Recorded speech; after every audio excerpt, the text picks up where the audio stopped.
Tak čau lidi, vítám vás u mého prvního challenge a moje přísada bude voda, to je ta skleničku, čistá šťáva, no to bude určitě, to bylo dobrý, malinko šťávy, tak to je jen trochu moc.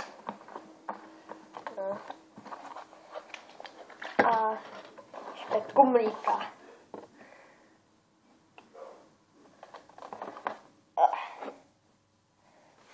Tak určitě se z lidí pobliju.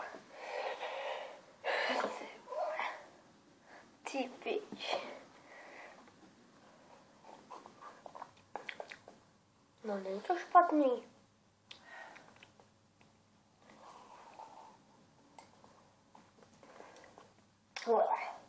Tak teď už to je fakt hnusný. Všechno to bude určitě na spot. Tak. Do dna. Tak jo.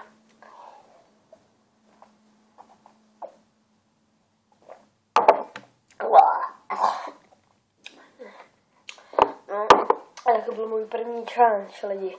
Tak, čabas.